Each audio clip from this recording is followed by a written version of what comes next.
मारने के चक्कर में जो दारू पियाया वो यहाँ के 100 लीटर यहाँ तेल लिया, डीजल वही ये लोग बेच रहे थे। मैं उठ के देखा और उसी के नाते बाद में 15-20 मिनट बाद आके मुझे दाबने के चक्कर, जब पैर खड़ा ना, मैं वहाँ से कैसे अपना एक केवल लुंगी लेके भाग लिया। तो दारू पीकर आप रेडी कर रहे थे? हाँ, वो दारू पिया था। क्योंकि हमारे देश में अगर वाहन कोई भी किसी भी प्रकार का वाहन आप चलाते हैं तो दारू पीना सख्त ही मनाही है, स्मोकिंग करना सख्त मना है। लेकिन देखिए कहीं न कहीं किसी व्यक्ति का जनजीवन था वहाँ पे, और किस तरीके से इनकी वहाँ पे रोजी रोटी के जरिए ये अपना जीवन यापन कर रहे थे। और कहीं कहीं धार्मिक आस्थाओं को ठेस पहुँचाना हमारे देश में, हमारे हिंदू राष्ट्र के माध्यम से कहीं न कहीं बहुत ही बड़ी चुनौती होती है, और सारी गलत बातें के दायरे में संविधान के तहत आता है। और इनको वहाँ पे पूजा पाठ करने का माध्यम था इनका। क्या वहाँ पे आप पूजा पाठ कर रहे थे? हाँ, सब पूजा पाठ कर रहे थे। चौकी थी, मेरा पूजा पाठ करने का सामान वहाँ सब दबा दिया मुझे मारने के चक्कर में। केवल जी आप देख सकते हैं किस तरीके से, मान लीजिए सरकारी काम में कोई बाधा नहीं दे सकता, और जिस तरीके से आप साइड में देख सकते हैं जेसीबी लगी हुई है, और जिस प्रकार से सरकारी कामों में हम मान लीजिए कोई बाधा नहीं, कोई भी व्यक्ति उत्पन्न नहीं कर सकता। लेकिन कहीं न कहीं सरकार को भी नोटिस के जरिए उनको सूचित करना चाहिए, क्योंकि सरकारी काम में अगर हम बाधा नहीं दे सकते तो सरकार का भी कहीं कहीं जिम्मेदारी बनती है, ग्राम प्रधान की भी जिम्मेदारी बनती है कि अगर यहाँ पर मानना है इनका, इन ग्रामीणों का मानना है। और कहीं कहीं एक बार देख सकते हैं यहाँ पे साधु बाबा हैं, उनकी कुटिया थी, इनसे ये बातचीत करते इनका कितना नुकसान हुआ, क्योंकि भारत में धार्मिक आस्थाओं को ठेस पहुँचाना बहुत ही गलत है।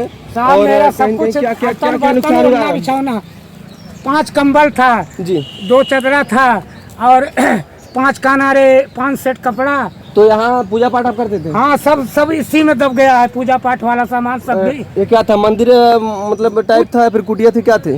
कुछ नहीं, यहाँ मैं मड़ई यही बना के, कुटिया बना के यहाँ रहता था। तो यहाँ मतलब पूजा स्थल था? हाँ। तो आपको कोई इससे पहले सूचना नहीं दिया गया कि? नहीं, कुछ भी नहीं। मैं 11 बजे रात में पूछा तो ये ड्राइवर बोलता है जो चला रहा है, कह रहा है कि नहीं बाबा यहाँ मशीन नहीं चलेगी, कल दिन में अभी हमने ड्राइवर साहब से बात किया कि बोले कि हम नहीं थे, इससे पहले दूसरा कोई ड्राइवर नहीं, एक था, तुरंत थमा के, 2 मिनट नहीं हुआ, ये ड्राइवर नहीं, ये नहीं था। ऐसा? हाँ, दूसरा था।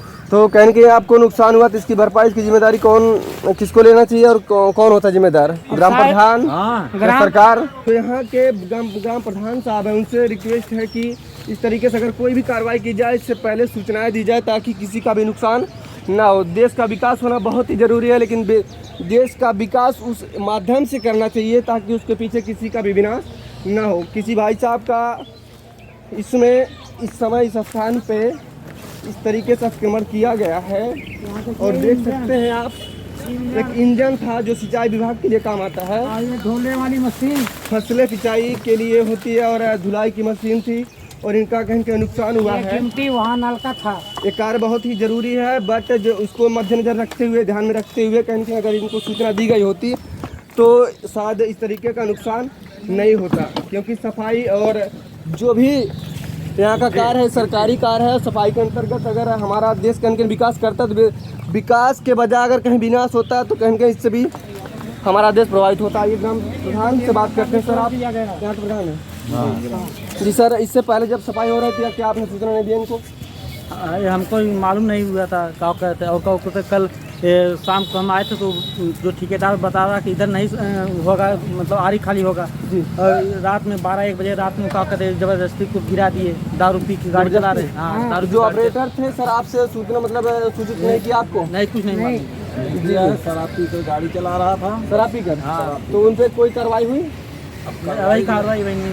यहाँ के प्रशासन जो पुलिस चौकी करीबे में है तो इनसे आपने संपर्क नहीं किया? हाँ, पुलिस चौकी वाले ले गए रात में आई। जी, तो आपने जितना हुआ मतलब आप अपने तरफ से किए? जी, बहुत बहुत धन्यवाद। प्रधान का मानना है कि हमने मतलब हमारी गैर मौजूदगी में ऐसी हुई है, और मान लीजिए सरकारी काम में हम बात नहीं दे सकते, लेकिन फिलहाल अगर सरकारी ऐसी विकास की योजनाओं को बढ़ावा देती है तो बेहतर है कि सरकार के हर एक व्यक्तियों का भी ध्यान देना चाहिए। जिनके दायरे में आते हैं एक बाबा जी हैं, इनसे थोड़ा सा और बात करते हैं, इनका नुकसान किस तरीके से हुआ और कैसे हुआ है। साहब, हमको कोई नहीं सूचना दिया। मैं 11 बजे रात के ड्राइवर से पूछता हूँ कि भैया कोई बात हो तो मैं यहाँ से हट जाऊँ, और मुझे मारने के चक्कर में जो दारू पियाया वो यहाँ के 100 लीटर यहाँ तेल लिया, डीजल वही ये लोग बेच रहे थे। मैं उठ के देखा और उसी के नाते बाद में 15-20 मिनट बाद आके मुझे दाबने के चक्कर, जब पैर खड़ा ना, मैं वहाँ से कैसे अपना एक केवल लुंगी लेके भाग लिया। तो दारू पीकर आप रेडी कर रहे थे? हाँ, वो दारू पिया था। क्योंकि हमारे देश में अगर वाहन कोई भी किसी भी प्रकार का वाहन आप चलाते हैं तो दारू पीना सख्त ही मनाही है, स्मोकिंग करना सख्त मना है। लेकिन देखिए कहीं न कहीं किसी व्यक्ति का जनजीवन था वहाँ पे और किस तरीके से इनकी वहाँ पे रोजी रोटी के जरिए ये अपना जीवन यापन कर रहे थे और कहीं कहीं धार्मिक आस्थाओं को ठेस पहुँचाना हमारे देश में हमारे हिंदू राष्ट्र के माध्यम से कहीं न कहीं बहुत ही बड़ी चुनौती होती है और सारी गलत बातें के दायरे में संविधान के तहत आता है। और इनको वहाँ पे पूजा पाठ करने का माध्यम था इनका। क्या वहाँ पे आप पूजा पाठ कर रहे थे? हाँ, सब पूजा पाठ कर रहे थे। चौकी थी मेरा, पूजा पाठ करने का सामान वहाँ सब दबा दिए। मुझे मारने के चक्कर में केवल अपना जीव लेके भगा। कोई कपड़ा मेरे वस्त्र नहीं है, यही नंगे में भगा रात में।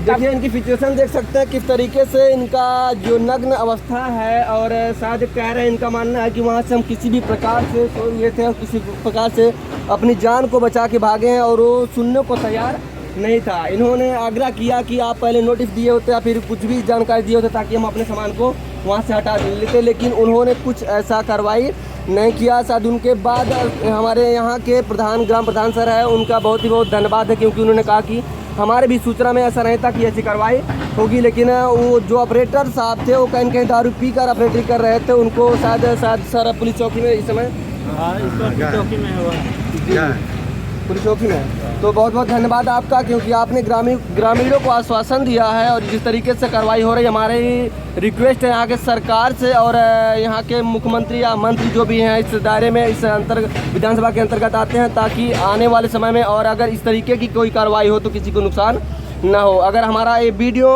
सरकार तक जाती है और बेहतर तरीके से जाती है इस पर कार्रवाई जरूर की जाए क्योंकि यहाँ पे एक व्यक्ति का नुकसान नहीं हुआ, इसके साथ साथ धार्मिक आस्थाओं को भी ठेस पहुँचा है। जहाँ एक बाबा थे जो यहाँ पे मौजूद है, बाबा थे क्योंकि कहीं न कहीं पूजा पाठ कर रहे थे, अपने जीविका को अपने जीवन को बिता रहे थे। लेकिन इनकी अवस्थाओं को देखा जाए और किस तरीके से अपनी अवस्थाओं को वहाँ से भागने में सक्षम होने के बजाय भी सक्षम होते तो इनका जीवन कहीं न कहीं अस्त व्यस्त होता। तो हमारी सरकार से रिक्वेस्ट है किसी कार्रवाई करने से पहले किसी को भी अगर उसके इर्द गिर्द कहीं मकान या दुकान आता है, मशीन भी दिखा दीजिए ना, तो मकान या दुकान आता है उस पर कार्रवाई की जाए, उससे नोटिस दी जाए ताकि वो सचेत हो सके। और इस मशीन को और जो ऑपरेटर चला रहे हैं भाई साहब इनकी तो कोई गलती नहीं, मान लीजिए सरकारी काम है और किस तरीके से ये दूसरा ऑपरेटर एक ऑपरेटर इनसे पहले जो नियुक्त किए गए थे वो कहीं न कहीं शराब के हालत में थे और शराब के हालत में ऐसी जर्जर अवस्था हुई है। और इस मशीनों को देख सकते हैं आप और इस तरीके से कार्रवाई नहीं करनी चाहिए क्योंकि कहीं न कहीं अभी हमारे देश के नागरिक हैं। देखिए किस तरीके से नहर की सफाई हो रही है। नहर की सफाई करना बहुत ही ज़रूरी है हमारे जीवन के लिए, हमारे सिंचाई विभागों के लिए बहुत बेहतर है, लेकिन इस तरीके से बेहतर ना हो कि किसी का जनजीवन अस्त व्यस्त हो।